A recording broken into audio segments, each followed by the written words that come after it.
Hi everyone, this is carlaluisaerica again, and for today's video, magtuturo tayo kung paano magkilay. So, ang first plan talaga is magtuturo ng kilay ng 3 ways. But, na-notice ko nung nag-edit na ako ng video na sobrang haba niya kung pagsasama-samain ko siya sa isang video. So, baka ma-bored kayo, and I decided na i-cut na lang siya into 3. So, the first entry is the everyday Kilay look with the use of eyebrow powder and eyebrow pencil. So, if you want to see it, just keep on watching.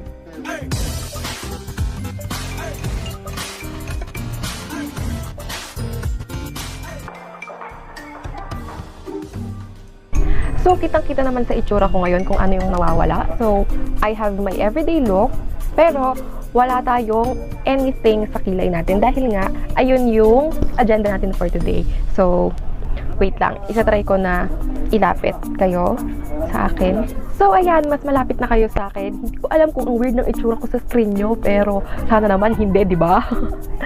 So, yun nga. Magsa-start na tayo, pero as you can see, meron pa ako, hindi ko pa nalilinis ang kilay ko.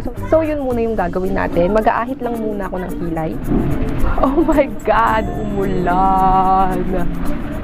Hindi na naman malinaw ang ating magiging pag-uusap.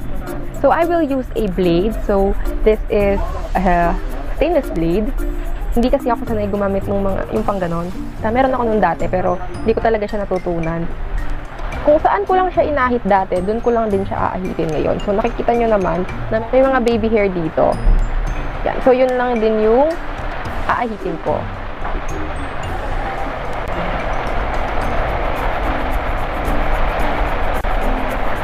Always be careful lang sa paggamit ng mga blade. Kasi baka masugatan kayo, lalo na kung beginner pa kayo. Might as well try to magpaahit sa mga sanay na. Yung mga ate nyo na sanay na mag-ahit ng kilay, mga best friend nyo na sanay na mag-ahit ng kilay. Pero, paano nga naman pala kayo matututo kung puro na lang kayo paahit? So, sige, try nyo na din, pero mag-ingat na lang kayo. If you can't hear me clearly, ibig sabihin rinig na rinig yung ulan. This room kasi na pinag-filman ko is tabi siya ng bintana. So, rinig na rinig talaga yung ulan. Rinig na rinig din yung mga kapitbahay kapag nagchichismisan.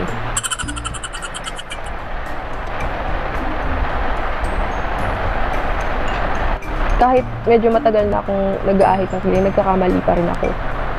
So, kaya nga nandyan ang ating mga eyebrow product para itama ang mga pagkakamali natin. Yun talaga yung silbi nila, itama ang mga pagkakamali natin.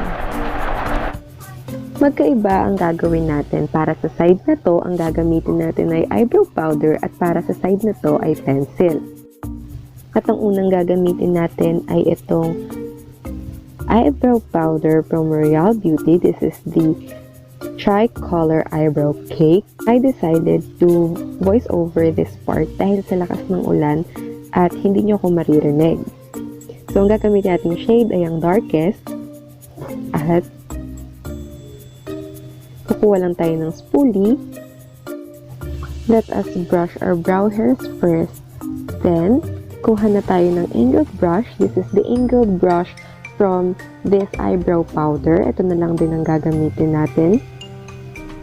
Then, we will start at the tail of our eyebrows. Lagi tayong mag-uumpisa sa dulo ng eyebrows natin. Wag na wag tayong mag-uumpisa sa inner part. So, ito muna, i-shape natin yung dulo ng kilay natin ayon sa shape na nais ninyo. Sa akin, ang ginagawa ko ay sinusundan ko lang yung actual shape ng kilay ko. Next is, outline na natin yung ilalim ng kilay natin. So, dyan na siya magkakaroon ng shape. Ayan na yung magiging shape niya.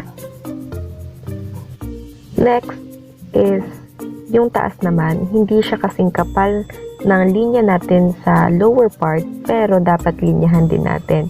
Pagkatapos ay fill inan na natin yung gitna. Ayan, yung pinaka-eyebrow. Fill inan lang natin siya hanggang sa wala na tayong makitang sparse area. That's what I'm doing.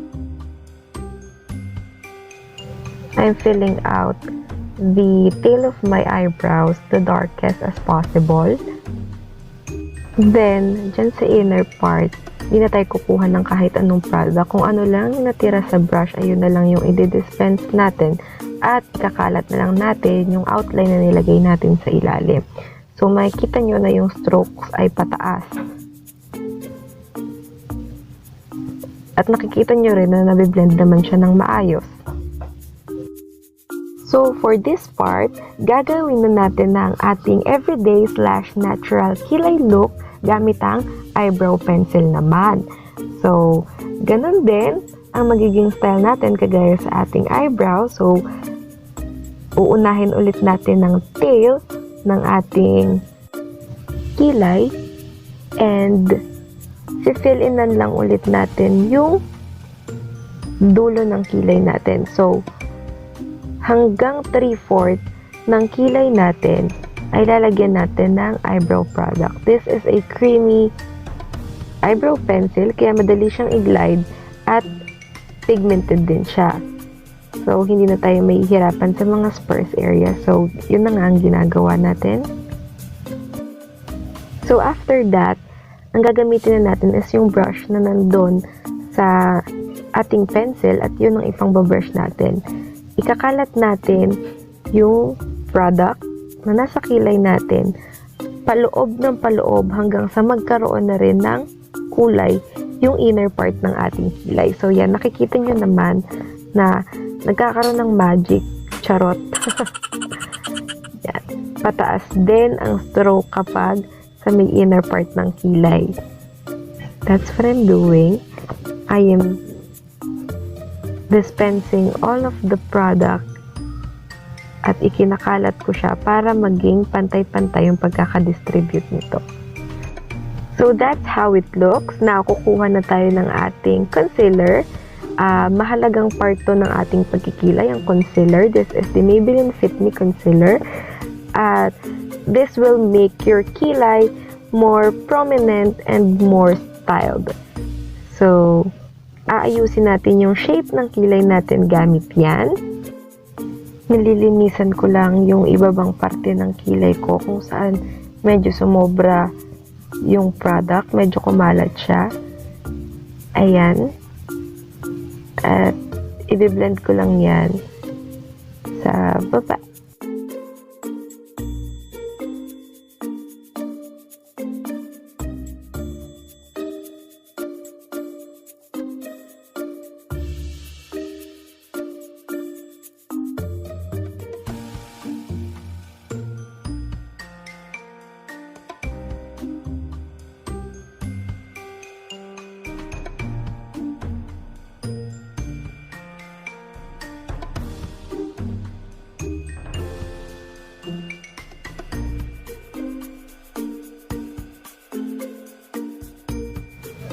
Now we're done at natapos na natin ang ating everyday kilay look or natural kilay look gamit ang pencil at powder. Sana na-gets nyo na hindi araw-araw dapat putok na putok ang kilay nyo.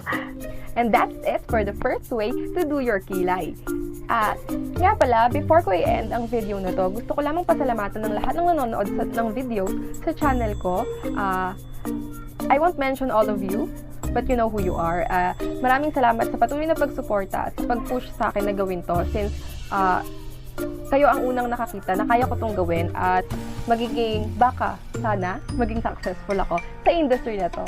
At yan nga, kung nagustuhan nyo ang video na to, please hit the like button at huwag nyong kakalimutang mag-subscribe sa aking channel. I-ring nyo na rin yung bell para sa mga susunod kong videos ay updated kayo. Thank you so much guys for watching and see you on my next video. Bye!